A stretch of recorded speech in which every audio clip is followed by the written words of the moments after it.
नमस्कार दोस्तों, पूर्वांचल आईएएस के प्लेटफॉर्म पर आप सभी का स्वागत है। ये हमारा करंट अफेयर्स सीरीज और आज हम डिस्कस कर रहे हैं about the major port authorities bill of 2020। So major port authorities bill 2020 का जो किया गया है, ये पास किया गया है। तो व्हाट इज दिस बिल और ये रिसेंटली न्यूज में क्यों था, everything we will be discussing in this session. Purvanchal IAS is a venture for sustainable education by Dr. Ravi Agrahari sir and his team. इस लेक्चर के PDF के लिए आप हमारे टेलीग्राम चैनल को ज्वाइन करें और वहां से आपको इस लेक्चर का पीडीएफ मिल जाएगा। ऑनलाइन अन्य क्लासेस के लिए आप हमारे ऐप को डाउनलोड कर सकते हैं from the Google play store या फिर आप इस नंबर पर संपर्क कर सकते हैं। We are really thankful for your support and इस सेशन का हमारा डिस्कशन का टॉपिक है major port authorities bill of 2020। So Major Port Authorities Bill of 2020 recently parliament में पास किया गया है। Bill seeks to provide greater autonomy in decision making to 12 major ports.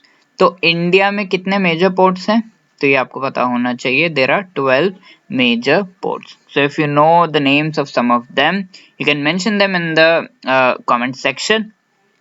And ये जो 12 मेजर पोर्ट्स हैं, इन ports से related कई सारे ट्रिवियल जो डिसीजंस है ये पोर्ट्स के मैनेजमेंट नहीं ले पाते हैं कई बार सही तरीके से।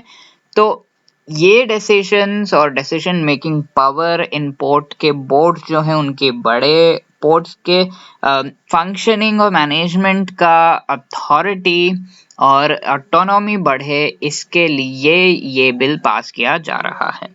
Also it will professionalize their governance by setting up boards. Okay, तो गवर्नेंस को और भी प्रोफेशनलाइज किया जाएगा। पोर्ट ट्रस्ट्स ओनली बनते थे पहले, तो ट्रस्ट्स जो है बोर्ड से रिप्लेस कर दिए जाएंगे। So that is more responsible a body, ऐसा माना जा रहा है, right.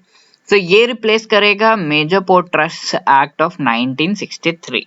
Okay, so this was recently passed and ये हमारे इंडिया में जो 12 मेजर पोर्ट्स हैं, इन मेजर पोर्ट्स को संभालने से related greater autonomy in decision making वगैरह, वहाँ के जो मैनेजमेंट बोर्ड्स जो बनाए जाएंगे उनको दिया जा रहा है। इससे ग्रेटर ऑटोनॉमी उन्हें मिलेगी। So what is the need for all of this? So ये चीज़ें रिसेंटली न्यूज़पेपर्स में भी आई थी कि इंडिया के जो पोर्ट्स हैं उनमें कुछ इश्यूज हैं। इंडिया का ट्रेड जो है मेरीटाइम ट्रेड, इसमें भी there are a few issues कि मोस्ट ऑफ इंडियाज ट्रेड जो मूव होता है out of the country, that is carried by foreign ships. Okay, foreign trawlers में हमारा इंडिया का माल जा रहा है। इंडियन इंडिजिनस शिप्स बहुत ज़्यादा नहीं मूव होते हैं, ऐसा कहा जा रहा है। In considering the proportion, Indian ships कम है बट फॉरेन शिप्स ज़्यादा है।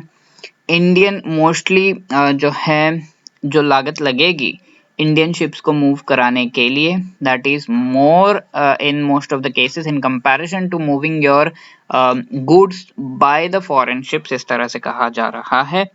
एंड ये एक इश्यू है and there are various other issues with respect to greater autonomy, with respect to usage of finances and funds available to these ports etc for their development। ये सारे issues को address करने से related काम किया गया था in the recent budget।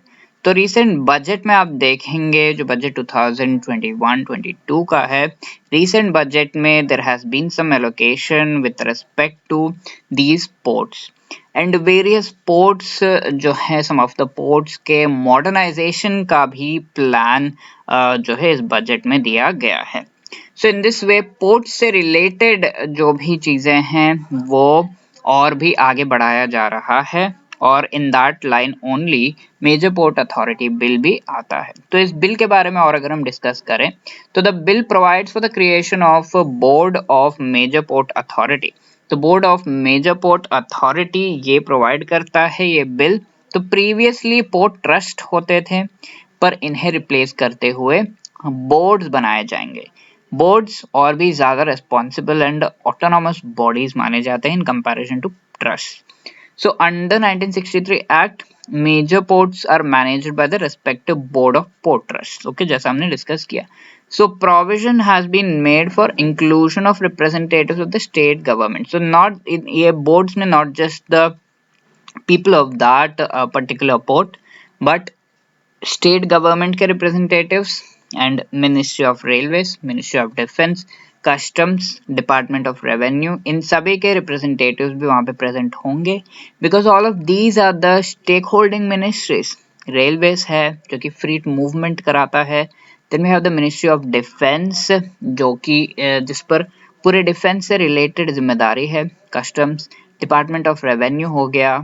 ये सारे stake holding ministries and departments. So their members will also be part of that. It will also include a government nominee member and a member representing the employees of the major port authority itself. Right. So the bill allows the board to use its property, assets and funds. तो इसके property, assets and funds को properly use करना for the development of the major port ये provide करता है ये bill. So financial autonomy भी दे रहा है. It will also have the powers to fix reference tariffs for various port services. तो tariffs वगैरह fix करने के लिए भी ये autonomy दे रहा है. Then bill जो है एडजुडिकेटरी बोर्ड का भी निर्माण करवा रहा है जहां पर जो residual function of erstwhile tariff authority for major ports to look into disputes between ports and PPP concessionaires ये किया जाएगा. तो जो भी issues आएंगे, conflicts आएंगे between the port authorities and public private partnership के जो stakeholders हैं वो सब उसके बीच में जो भी इश्यूज आएंगे वो एडजुडिकेटरी बोर्ड के द्वारा रिजॉल्व करने की कोशिश की जाएगी. रीओरिएंटिंग द गवर्नेंस मॉडल, तो उनका जो गवर्नेंस मॉडल है उसे रीओरिएंट किया जाएगा. ऑब्वियसली इतने सारे मेंबर्स का addition and making of the boards instead of the trust ये सारा किया जा रहा है. सो गवर्नेंस मॉडल को रीओरिएंट किया जा रहा है. Central ports to landlord port model in line with the successful global practice, and bill is going to create a level playing field not just between major and private ports but also between major port terminals and PPP terminals. तो ports के बीच में level playing field ही नहीं, एक port के अंदर के terminals के बीच में भी level playing field ये provide करेगा. It has been alleged that the bill is aimed at privatizing the ports and diluting the powers of the states on land use. तो ये privatize किया जा रहा है पोर्ट को, स्टेट के जो पावर्स हैं ऑन द लैंड यूज वो डाइल्यूट किए जा रहे हैं by providing these powers mostly to this board ऐसा कहा जा रहा है.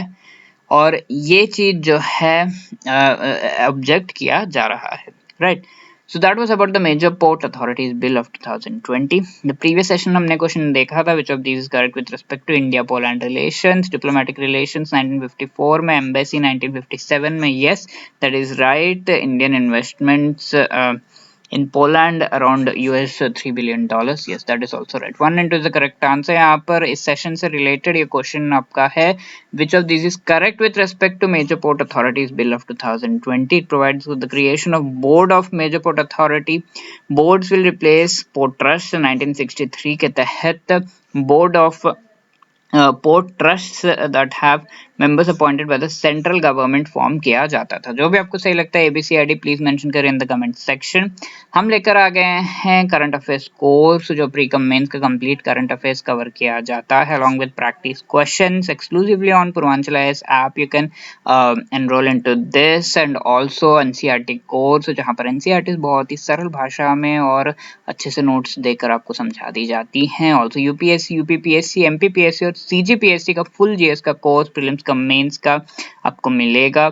Also we have the online subject wise courses of science and tech, environment, science and tech plus environment and various other subject wise courses जो कि prelims का mains का complete syllabus cover करती हैं. Thank you, all the best. I hope you have liked this session. For any other query you can contact us on this number.